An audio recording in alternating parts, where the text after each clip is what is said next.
Hey there, this is John from Heroes and Legends, and you know what? There were so many spoilers today that I am back with a second video to share with you. Now, if you watched today's video from this morning, you'll know that we looked at 7 cards, and shortly after I put the video out, there were another 6 spoilers. So I had a couple options. I could either push these all into tomorrow, and tomorrow's video would have been super long. I didn't really want to do that. So I figured these are some exciting cards. Let's talk about them this afternoon.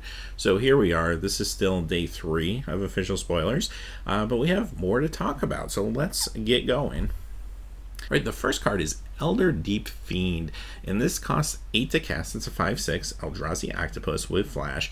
The emerge cost is 2 blue and 5, and when you cast Elder Deep Fiend, tap up to 4 target permanents.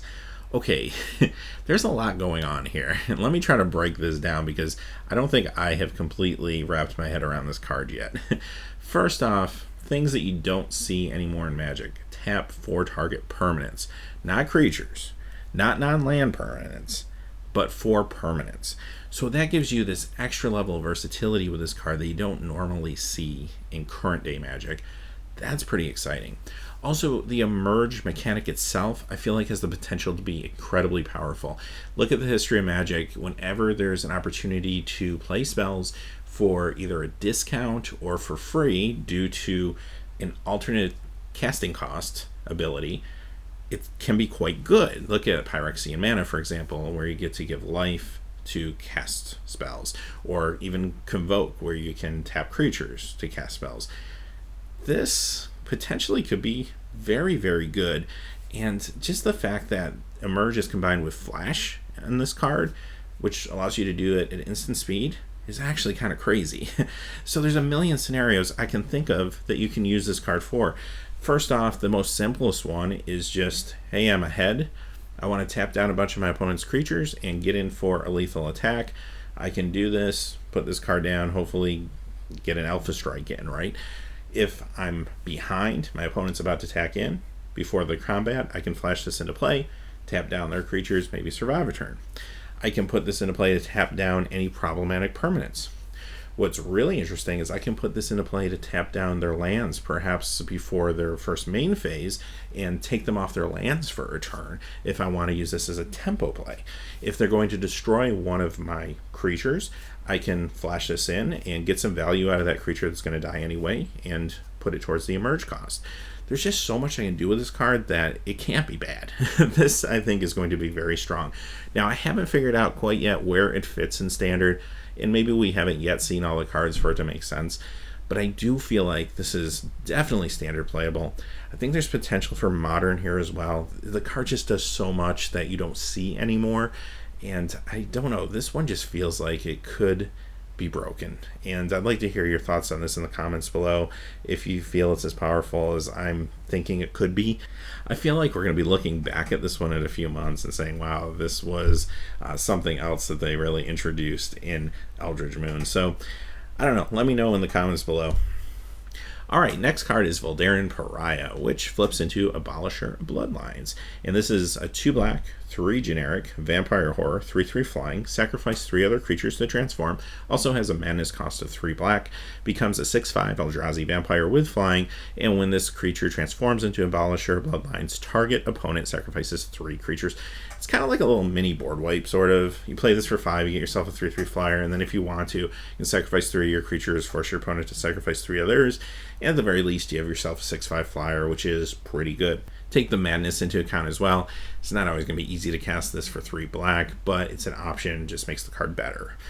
Now, having said that, I don't know if it's quite there for Standard. Paying 5 for a 3/3, even though it does have a powerful effect that I can force my opponent to potentially sacrifice 3 other creatures, I do have to, first off, get this out, have it survive, and then sacrifice 3 of my creatures. Hopefully I have 3 creatures and they survived, and then I get myself a 6/5 and I'm in a pretty good spot as long as my opponent can't remove it later. It's definitely strong, don't get me wrong, but I think it's just a little too slow and conditional for Standard. It's a limited bomb for sure. This will be amazing for limited, and I think this could be a good commander card as well if you're looking for something to put in like a vampire theme deck. Next, we're going to look at a set of 3 new werewolves that actually transform into Eldrazi werewolves. So these cards are quite interesting. Now, they have a different way to transform as opposed to the not playing spell thing that we're used to. This time there's going to be mana cost to transform them. In some ways, I don't know if it's very different. Late game, it actually, I think, becomes better in some ways, but here's kind of my issue I always have with Werewolves. I hate to not play a spell to try to force them to transform, and my opponent usually has the ability to play a spell to keep them from transforming or transform them back later on. What I do like about this is I'm still kind of taking the turn off because I have to put the mana into this to transform it, but then my opponent can't transform it back. So that's good. And later in the game, I could even put the mana into the card and potentially still cast something else that's cheap. So I might find some value there. So I do like this maybe a little better than the regular transform mechanic, even though the regular one is much, much more flavorful. But this I kind of like. Needless to say, all three of these cards we're going to look at are going to be really good with Gear Reach Bandit. And I'll talk more about that once we get into the cards. But first off, let's start with Smoldering Werewolf. And this is going to transform into Abrupting Dreadwolf. This costs 2 red and 2. Werewolf for 3/2. Whenever this enters the battlefield, it deals 1 damage to each of up to 2 target creatures. Pay 2 red and 4. Transform. Transforms into a 6/4. And whenever this attacks, it deals 2 damage to target creature or player. So it really transforms into a house. That's actually pretty cool. The 3/2 for 4, not super exciting. Granted, it does ping 2 things, which is not nothing in this environment. The Shadows over Innistrad environment does have a lot of tokens, small creatures with 1 toughness, so you can get some value out of that. You just won't get it all the time. And if you don't get that value and you're not able to flip this right away, it doesn't feel great to play a 3/2 for 4, especially 2 on color. Now, if you do flip this, though, yeah, this is a bomb in Limited. It's a little weak on the toughness side. However, you attack in, maybe do 2 damage to a creature, kill like a 2/2. Your opponent has to block with 2 creatures. You just 3-for-1 them. That's kind of awesome. So there's tons of value to be had here. This is a fantastic Limited card. It's at uncommon, so you'll be able to pick these up in the draft. I don't think it's really fast enough, unfortunately, for Standard. And I think Werewolves are still going to suffer from what they suffered from previously to this set coming out, is they're just a little too slow and a little too inconsistent, especially considering we have such fast, aggressive decks in the meta right now. And as much as I'd like to see cards like this work with Gear Reach Bandit, I'm just afraid that that's just too conditional. If my opponent gets rid of the bandit, or I just can't draw it, or what have you, then I have cards that are just not quite good enough. Now, if the bandit's in play, sure, they're insane, but there's just too much variance there, I think, for Standard, unfortunately. Now, having said that, I think that would be an amazing trick to pull off in, say, Commander, or even a nice build for cubes to include these werewolves along with the bandit. I think that would be really cool. So I'd like to kind of see that in a cube especially, but there's a lot of great pieces now to a werewolf commander deck, and this is another one. Here's the second one. It's Vildan Pack Outcast, 1 red, 4 generic, Werewolf Horror, 4/4, Trample. Pay a red to give it +1/-1 till end of turn. Pay 2 red and 5 to transform. Transforms into Drone Pack Kindred, Eldrazi Werewolf, 5/7, Trample, and you can pump it for 1 generic mana to give it +1/+0 till end of turn. Now, again, talk about a bomb on the second side of the card. This thing is crazy. But even the front side of the card is very, very good. We talked earlier about a card that has the pump, the +1/-1, and how good it was earlier today. Well, this one is probably even better, even though it costs a little more. It also has Trample. It has a bigger body, so you can kind of play with that ability a little more. This is quite good. This is another bomb in Limited for sure, and it's going to be fantastic in that Commander Werewolf deck. And when this thing does flip, it's game ending. If your opponent can't deal with it, especially in the mid to late game, you're going to have a ton of extra mana to pump into this thing. It's already got 7 toughness, and then you can just pump up the power and just trample over just about anything. This is a fantastic card. So again, I think it suffers from the problem other werewolves suffer from when you're talking about Standard. Don't think it can quite get there because of the speed that you're able to pull this off, especially in this meta, unfortunately. But it is amazing and Limited, and it's going to be amazing too in a lot of other formats like Commander and Cube. Here's our last one. It's Kazakh Prowler, which transforms into Sinious Predator. Costs 1 green, 2/1, Werewolf Horror. Transform for 1 green and 4. Turns into a 4/4 can't be blocked by more than one creature, and it's an Eldrazi werewolf. Now this one's kind of fun for me. It starts off as a Savannah line, and then if you pay 5, it becomes a Charging Rhino, and that's actually kind of cool because those are the casting costs of those 2 creatures. So there's a little bit of nostalgia, I think, built in here as well. Now, out of all 3 of these cards, this is the one I think has the most potential to see some standard play. Not really sure where. Maybe there's a ramp deck or something where this is involved, but it's good in the early game. You can put this down turn 1 and get in for a little bit of damage maybe. And once you get to the mid game, it's a very good mid-range card. Turns into a 4/4 that's kind of difficult to deal with. I do like that quite a bit. Again, not really sure where it fits yet. Maybe we'll get more of an idea as we see more Eldritch Moon cards. But let me know in the comments below if you have any thoughts of a current deck that this would fit into. Maybe we collected company decks. I don't know. But I think this is a very good card. Maybe the best out of the 3 just because it's a little more economical.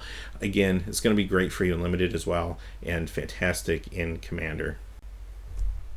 Alright, our last card of the afternoon, I should say, is Soul Separator. And it costs 3. It's an artifact. You pay 5 and tap. Sacrifice this. Exile target creature card from your graveyard. Put a token onto the battlefield that's a copy of that card, except it's a 1/1 and it's a spirit in addition to its other types, and it has flying. Put a black zombie creature token onto the battlefield with power equal to that card's power and toughness equal to that card's toughness. Wow, okay, where do I begin with this thing? Now, this is actually a very powerful effect, I think, and there's a lot of crazy shenanigans you could do with this. Now, fortunately, they costed it high enough that I don't really think you're going to see this show up in, say, Modern or Legacy or anything like that. It's probably even a little too high for Standard, unfortunately. But it costs 3 and then 5 to activate, so it's asking for a little bit of a commitment. Plus, there's the variance of you have to have something in your graveyard worth using this on, and you sacrifice it, so it's a one-shot kind of deal. Now, having said that, if you have a big creature in your graveyard that also happens to have a fantastic ability, or maybe a great enters the battlefield effect, well, you're kind of getting it all with this card. You're getting 2 creatures out of the deal. One's a small flyer, but it might have a fantastic ability. The other one being a big ground pounder, potentially. There's a lot of crazy things you can do with this card. This is starving to be in a Commander deck. This would be amazing with some just big creatures that you can play in Commander. I think it'd just be a lot of fun. Great cube card as well. I'd love to see this in a cube where it has a lot of good targets.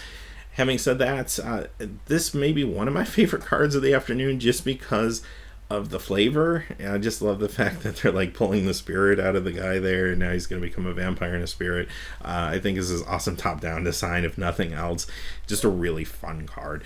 So having said that, those are the cards for this afternoon, and I think that's it for today. So we will be back tomorrow with more spoilers, and then of course every day that we have spoilers we'll be back with at least one video, and Friday, a week from Friday, we'll start the full set review. So until then, hey, thanks for watching. Please remember to like and subscribe, and have a great day. Hey, thanks as always for watching. This video, like all my videos, was made possible by the generous support of viewers like you on Patreon. Even a donation of $1 helps me to keep growing this community and creating better quality videos for all of you. Check out our Patreon page for exclusive giveaways and future goals for the channel. If you haven't had a chance yet to subscribe, hit that subscribe button so you don't miss any of the MTG news, spoilers, set reviews, product openings, or finance videos on Heroes and Legends. Talk to you again soon, and have a good day.